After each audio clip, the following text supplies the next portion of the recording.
Hi there, Smart Drivers. Rick with Smart Drive Test. Today we're going to talk to you about the controls that you need to know to get the vehicle moving for your first lesson. Steering wheel, transmission, brake, throttle, and how to adjust your seat. Stick around. We'll be right back with that information.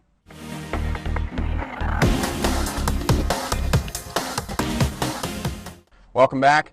Talking today about the controls that you need to know for your first driving lesson so you can get going, start practicing in preparation for passing your driver's test. So, steering wheel, you need to adjust the steering wheel. Most steering wheels on late model cars in this day and age are going to have a tilt, so they're going to be able to move up and down. Generally, what I recommend for new students is to have the top of the steering wheel at the top of the instrument panel so you can have a good view of the instrument panel. And know that steering wheels turn 1.5 in each direction. For a right turn, for example, you're going to turn it 1 revolution to go around on a right turn. Most turns on curves and corners, you're going to turn it about 1/4 of a turn. That's how much you work the steering wheel.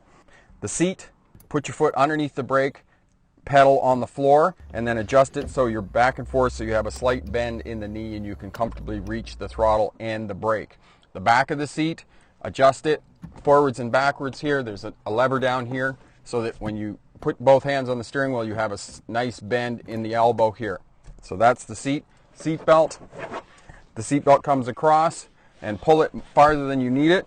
Hold the bottom piece, clip it in, and then pull the shoulder strap tight. Make sure the bottom piece is across your hips and this is across your shoulder. If this is cutting into your neck, the lap belt, there's an adjustment here that you can move it up and down on the side of the car here. Head restraint. It's not a headrest. It's not some place to rest your head. At minimum, the top of this should be at the top of your ears, all right? And again, you should be 25 centimeters or 10 inches from the steering wheel. For some of you that are going to be shorter, you're going to be a little bit closer, but try and get as far away as you can because the airbag in the event of a crash is going to deploy. Next thing we want to do, key is in the ignition, or you might have a push start. You have to put your foot on the brake pedal for the vehicle to start. Put your foot on the brake pedal and turn it, hold it approximately 2 seconds until the vehicle starts. The parking brake is on. So the way that we put it into gear, transmissions, hold it, click the button on the front of the selector, pull it back. As soon as you put pressure on it, let go of the button and pull it all the way down. It will stop in drive. And for the purposes of getting going, you only need to know park, reverse, neutral, and drive. It's not R for race, okay, on an automatic transmission. So drive is forward, neutral is the vehicle's not going to move, and if you just push this forward, the gear selector, it'll stop in neutral. It will not go into reverse. And if you want to go into reverse, you got to push the button on the front again and then into reverse. And on newer cars, you're going to have a backup camera, and the backup camera will come on automatically when you put it into reverse. So we're getting ready to go. We've got the parking brake on. You have to put the parking brake on every time you park the vehicle for the purposes of your driving test. Start doing that right from the beginning. Push the release button. As soon as you put pressure on the transmission, on the selector, let go of the button, pull it down, it stops in drive. You're still holding the foot brake. Now release the parking brake. It's either going to be on the floor and you push it in and it'll release, or it's a handheld one and you'll put that down. So now we're in drive. We've got our foot on the brake pedal, and now 2 hands on the steering wheel, looking in the direction we want to go, and we work the throttle and the vehicle will move forward. 1 foot is going to work both the throttle and the brake. Work with the ball of your foot, so make sure the heel of your foot is on the floor. You have comfortable shoes on, trainers and those types of things. Don't try and wear high heels or some crazy heavy work boot or whatnot.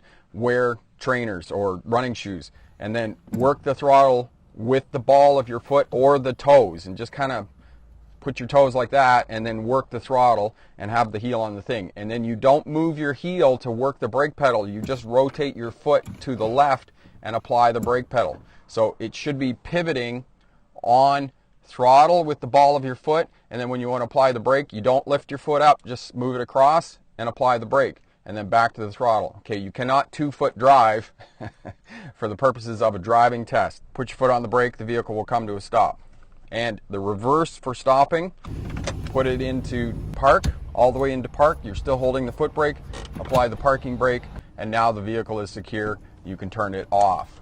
So, first lesson, in a parking lot or low density traffic, steering wheel, automatic transmission, throttle, the brake, the parking brake, your seat belt, and adjusting your seat. Stick around to the end for funny bits. For another video, click here. To subscribe, click here. And remember, pick the best answer, not necessarily the right answer. Have a great day. Bye now. Seatbelt, you're going to adjust the seatbelt to get going here. Comes across. This would be so much easier if I didn't have to pee.